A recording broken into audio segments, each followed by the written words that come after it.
Untuk yang terakhir di masa jabatannya, Presiden Joko Widodo menyampaikan pidato kenegaraan pada sidang tahunan Majelis Permusyawaratan Rakyat Indonesia atau MPR RI, sidang bersama Dewan Perwakilan Rakyat atau DPR RI dan Dewan Perwakilan Daerah atau DPD RI di Gedung Nusantara, Jakarta, Jumat 16 Agustus 2024. Pada pidato dalam rangka peringatan hari ulang tahun ke-79 kemerdekaan Republik Indonesia tersebut, Jokowi menggarisbawahi capaian pembangunan selama 10 tahun terakhir serta visi ke depan untuk Indonesia yang lebih sejahtera dan merata. Bismillahirrahmanirrahim. Assalamualaikum warahmatullahi wabarakatuh. Selamat pagi, salam sejahtera bagi kita semuanya. Shalom, Om Swastiastu, Namo Buddhaya, salam kebajikan. Yang saya hormati Wakil Presiden Republik Indonesia, Bapak Profesor Dr. Kiai Haji Ma'ruf Amin, beserta Ibu Hajah Wuri Ma'ruf Amin. Yang saya hormati Ketua, para Wakil Ketua, dan para anggota Majelis Permusyawaratan Rakyat Republik Indonesia. Yang saya hormati Ketua, para Wakil Ketua, dan para anggota Dewan Perwakilan Rakyat Republik Indonesia. Yang saya hormati Ketua, para Wakil Ketua, dan para anggota Dewan Perwakilan Daerah Republik Indonesia. Yang saya hormati Ketua, para Wakil Ketua, dan para anggota lembaga-lembaga negara. Yang saya hormati Bapak Jenderal TNI Purnawirawan Tri Sutrisno. Yang saya hormati Bapak Haji Muhammad Yusuf Kalla. Yang saya hormati Ibu Soraya Hamzahas. Yang saya hormati Yang Mulia para Duta Besar negara-negara sahabat dan para pimpinan perwakilan badan dan organisasi internasional. Yang saya hormati para Menteri Kabinet Indonesia Maju, Jaksa Agung, Panglima TNI, Kapolri, dan Kabin. Yang saya hormati para Ketua Umum Partai Politik, Bapak Ibu, saudara-saudara sebangsa dan setanah air, para hadirin dan undangan yang saya muliakan. Tahun ini genap 10 tahun saya menjabat sebagai Presiden Republik Indonesia. Dan genap 5 tahun Bapak Profesor Kiai Haji Ma'ruf Amin menjabat sebagai Wakil Presiden Republik Indonesia. Sebuah tanggung jawab dan kepercayaan besar yang tidak pernah kami bayangkan sebelumnya. Sebuah mandat dan amanah besar yang tidak pernah kami pikirkan sebelumnya. Sejak hari pertama saya menerima amanah ini, saya sangat menyadari akan ada banyak gelombang yang harus dihadapi. Akan banyak tantangan yang harus diselesaikan. Tapi dari awal saya juga yakin dan sangat percaya bahwa saya tidak sendirian. Ada cita-cita dan harapan masyarakat. Ada dukungan dan doa dari rakyat yang selalu mengiringi dan menguatkan. Senyum, sapa, dan doa Bapak Ibu dan saudara-saudara sebangsa setanah air semua adalah sumber kekuatan saya. Dan hari ini 16 Agustus 2024 di momen terakhir saya dan Profesor Kiai Haji Ma'ruf Amin berdiri di sini, izinkan kami menyampaikan terima kasih yang tulus, terima kasih yang sebesar-besarnya kepada Bapak Ibu semua, kepada seluruh rakyat Indonesia dimanapun berada, yang selama 10 tahun ini telah dengan kuat bersama-sama melintasi tantangan demi tantangan, menapaki langkah demi langkah, dan menghadapi terjadinya perubahan demi perubahan. Sehingga kita sebagai sebuah bangsa yang besar bisa sampai pada titik ini. Titik yang bisa menjadi titik lontar untuk menggapai kemajuan bersama di masa yang akan datang. Alhamdulillah, selama 10 tahun ini kita telah mampu membangun sebuah fondasi dan peradaban baru dengan pembangunan yang Indonesia sentris. Membangun dari pinggiran, membangun dari desa, membangun dari daerah terluar, sehingga sampai saat ini kita telah membangun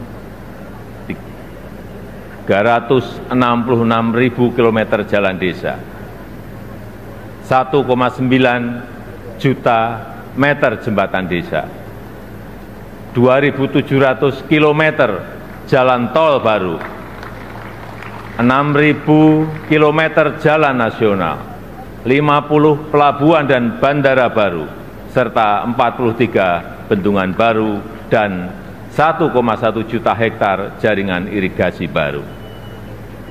Sehingga kita berhasil menurunkan biaya logistik dari sebelumnya 24% menjadi 14% di tahun 2023. Sehingga kita bisa meningkatkan daya saing dari sebelumnya peringkat 44 menjadi peringkat 27 di tahun 2024. Sehingga kita mampu memperkuat persatuan kita karena akses yang lebih merata dan berkeadilan. Selain itu, ketangguhan kita sebagai sebuah bangsa juga terbukti dari daya tahan kita dalam menghadapi pandemi COVID-19, dalam menghadapi perubahan iklim, dan dalam menghadapi geopolitik dunia yang semakin memanas.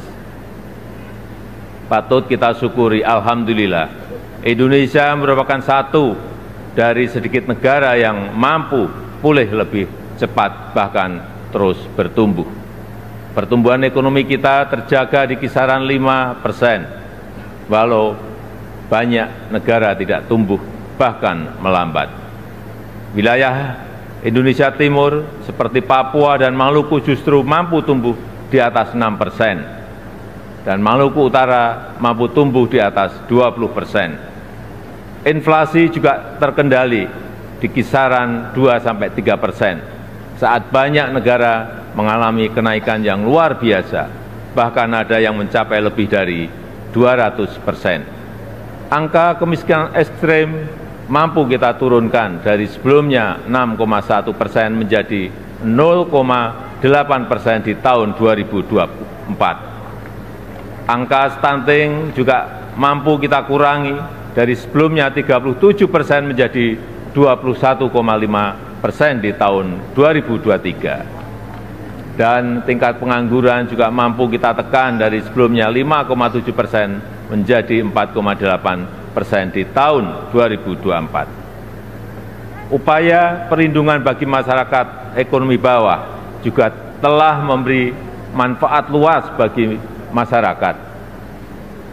361 triliun rupiah anggaran Kartu Indonesia Sehat selama 10 tahun ini telah digunakan untuk membiayai layanan kesehatan lebih dari 92 juta peserta JKN per tahunnya, mulai dari usia dini sampai lansia yang tersebar di seluruh Indonesia. 113 triliun rupiah anggaran Kartu Indonesia Pintar selama 10 tahun ini telah digunakan untuk pendidikan lebih dari 20 juta siswa per tahun mulai dari SD sampai SMA, SMK di seluruh tanah air Indonesia. 225 triliun rupiah anggaran program Keluarga Harapan selama 10 tahun telah dimanfaatkan untuk meningkatkan ekonomi sekitar 10 juta keluarga kurang mampu per tahunnya. Dan 60,3 triliun rupiah anggaran prakerja selama 5 tahun telah dimanfaatkan untuk menambah keahlian 18,8 juta pekerja yang tersebar di seluruh tanah air Indonesia. Ini adalah pembangunan yang kita cita-citakan bersama, pembangunan yang menyentuh semua lapisan masyarakat, pembangunan yang memberi dampak bagi masyarakat luas, dan pembangunan yang membuka peluang untuk tumbuh bersama-sama. Bapak, Ibu, saudara-saudara sebangsa dan setanah air, di sisi lain kita juga telah mengambil langkah besar untuk meningkatkan produktivitas dan nilai tambah dengan tidak lagi mengekspor bahan mentah, tapi mengolahnya dulu di dalam negeri. Walau banyak negara lain yang menggugat, menentang, bahkan berusaha menggagalkan, tapi kita sebagai sebuah bangsa yang berdaulat, sebagai bangsa yang besar, kita tidak goyah, bahkan terus maju untuk melangkah. Dimulai dari nikel, boksit, dan tembaga yang akan dilanjutkan dengan timah, serta sektor potensial lainnya seperti perkebunan, pertanian, dan kelautan. Alhamdulillah, sampai saat ini telah terbangun smelter dan industri pengolahan untuk nikel, boksit, dan tembaga yang membuka lebih dari 200.000 lapangan kerja dan meningkatkan pendapatan negara lebih dari 158 triliun rupiah selama 8 tahun ini. Kita ingin kekayaan yang ada di negeri ini, anugerah Allah Subhanahu wa Ta'ala, untuk negeri ini dapat dikelola sebesar-besarnya untuk kepentingan rakyat, dapat dimanfaatkan semaksimalnya untuk kesejahteraan rakyat. Oleh sebab itu, kita juga telah mengambil aset kita kembali yang selama puluhan tahun dikelola oleh pihak asing, yang selama puluhan tahun diambil manfaat besarnya oleh pihak asing, seperti Freeport, Blok Rokan, dan Newmont. Alhamdulillah, semuanya itu bisa kita ambil alih kembali. Selain itu, di saat dunia mulai mengarahkan masa depannya ke ekonomi hijau, Indonesia juga tidak ingin kehilangan momentum ini, karena Indonesia memiliki potensi besar di sektor energi hijau, yaitu sekitar kurang lebih 3.600 gigawatt, baik dari energi air, angin, matahari, panas bumi, gelombang laut, dan bioenergi. Sehingga kita terus konsisten mengambil bagian dalam langkah dunia melakukan transisi energi secara hati-hati dan bertahap, karena transisi energi yang ingin kita wujudkan adalah transisi energi yang berkeadilan, yang terjangkau dan mudah diakses bagi masyarakat. Di sektor teknologi dan digitalisasi, kita juga patut bersyukur untuk pertama kalinya kita memiliki INA Digital, sebuah digitalisasi layanan pemerintah yang terintegrasi untuk mempercepat dan mempermudah layanan bagi masyarakat. Cakupan elektrifikasi terus kita perluas hingga mencapai 99% di tahun 2024 tahun ini. Demikian juga dengan cakupan internet yang terus kita tingkatkan hingga mencapai 79% di tahun 2024. Ini akan menjadi ekosistem yang baik untuk mendorong digitalisasi UMKM dan pengembangan startup Indonesia, sehingga akan melahirkan semakin banyak entrepreneur muda yang berkualitas di negeri ini. Dukungan produk dalam negeri juga kita berikan perhatian khusus dengan memprioritaskan belanja APBN, APBD, dan BUMN untuk produk-produk dalam negeri. Karena kita ingin apa yang berasal dari rakyat dapat kembali ke rakyat dan bermanfaat maksimal untuk rakyat. Di bidang hukum, kita juga patut bersyukur setelah 79 tahun merdeka, akhirnya kita memiliki Kitab Undang-Undang Hukum Pidana yang baru. Sebagai upaya memodernisasi hukum Indonesia, serta Undang-Undang Cipta Kerja yang merevisi 80 undang-undang dan 1.200 pasal. Sebagai upaya untuk menderegulasi peraturan yang tumpang tindih. Kita juga sudah memiliki undang-undang tindak pidana kekerasan seksual untuk memberikan perlindungan yang nyata, yang kuat, terutama bagi perempuan dan anak-anak. Bapak, Ibu, dan saudara-saudara sekalian sebangsa dan setanah air, ini adalah hasil kerja keras kita bersama. Ini adalah pondasi besar kita bersama. Ini adalah bukti bahwa persatuan kita, bahwa kerukunan kita, bahwa kerja keras dan kegotong royongan kita dapat membawa Indonesia melompat lebih tinggi lagi. Oleh sebab itu, saya sangat menghargai, sangat mengapresiasi dukungan dan kerjasama seluruh lembaga negara dalam menopang lompatan kemajuan Indonesia. Mulai dari MPR RI yang telah berperan aktif memperkokoh ideologi negara, memperdalam rencana penyusunan pokok-pokok haluan negara dan menjaga silaturahmi antar tokoh-tokoh bangsa. DPR RI yang telah menjalankan fungsi legislasi, menjalankan fungsi penganggaran dan pengawasan, merumuskan RAPBN 2025 untuk suksesi transisi pemerintahan dan menyelesaikan banyak undang-undang strategis, seperti Undang-Undang Ibu Kota Negara, Undang-Undang Daerah Khusus Jakarta, Undang-Undang Informasi dan Transaksi Elektronik, Undang-Undang Aparatur Sipil Negara, dan Undang-Undang Kesejahteraan Ibu dan Anak. DPD RI yang terus mengawal kemandirian daerah otonom, menginisiasi inisiatif perancangan legislasi, melakukan pengawasan pelaksanaan undang-undang dan perda, serta memberi perhatian khusus terkait agraria dan pangan. Begitu juga dengan BPKRI yang telah mengawasi penggunaan anggaran negara serta memperkokoh kepercayaan dan kepemimpinan Indonesia di dunia internasional melalui keaktifannya dalam organisasi dan forum-forum internasional. MKRI yang telah menangani lebih dari 202 perkara pengujian undang-undang dan mengadili sengketa pemilu, serta Mahkamah Agung RI beserta lembaga peradilan di bawahnya yang mengadili dan melakukan penguatan restoratif justice untuk menyelaraskan kepentingan korban dan pertanggungjawaban terdakwa tanpa melalui pemidanaan. Dan Komisi Yudisial RI yang telah berperan aktif mewujudkan hakim berintegritas dan berkualitas guna meningkatkan kepercayaan dan kepuasan masyarakat terhadap institusi kehakiman di negara kita.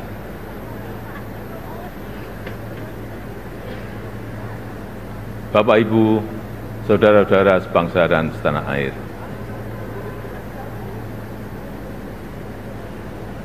Sepuluh tahun bukanlah waktu yang cukup panjang untuk mengurai semua permasalahan bangsa. Saya sangat menyadari bahwa sebagai pribadi yang jauh dari kata sempurna, sebagai insan yang tumbuh dalam keterbatasan, dan sebagai manusia yang jauh dari kata istimewa, sangat mungkin ada yang luput dari pandangan saya. Sangat mungkin ada celah dari langkah-langkah yang saya ambil. Dan sangat mungkin banyak kealpaan dalam diri saya. Oleh sebab itu, di penghujung masa jabatan ini, izinkan saya menyampaikan suara nurani terdalam kepada Bapak, Ibu, dan saudara-saudara sebangsa tanah air, kepada seluruh rakyat Indonesia, tidak terkecuali satupun. Saya dan Profesor Kiai Haji Ma'ruf Amin mohon maaf untuk setiap hati yang mungkin kecewa, untuk setiap harapan yang mungkin belum bisa terwujud, untuk setiap cita-cita yang mungkin belum bisa tergapai. Sekali lagi kami mohon maaf. Kami mohon maaf.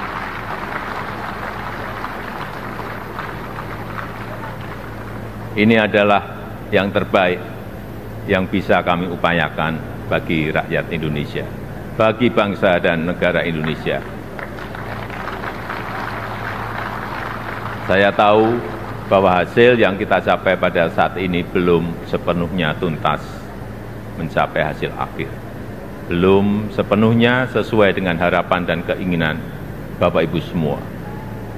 Namun saya yakin dan percaya dengan persatuan dan kerjasama kita, dengan keberlanjutan yang terjaga, Indonesia sebagai negara yang kuat dan berdaulat akan mampu melompat dan menggapai cita-cita Indonesia Emas di tahun 2045. Terakhir, kepada Presiden terpilih Bapak Jenderal TNI Purnawirawan Prabowo Subianto, tahun depan insya Allah Bapak yang akan menyampaikan pidato kenegaraan.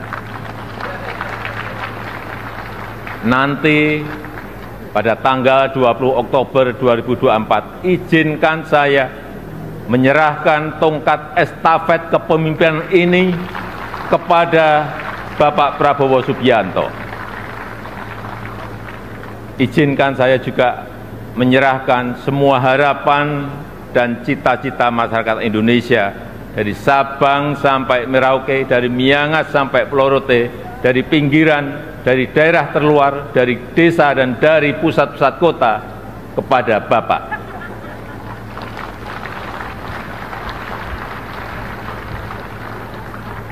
Semoga Allah SWT, Tuhan yang Maha Kuasa, senantiasa memberikan petunjuk dan kemudahan bagi bangsa Indonesia dalam kepemimpinan Presiden Prabowo Subianto pada pemerintahan periode mendatang.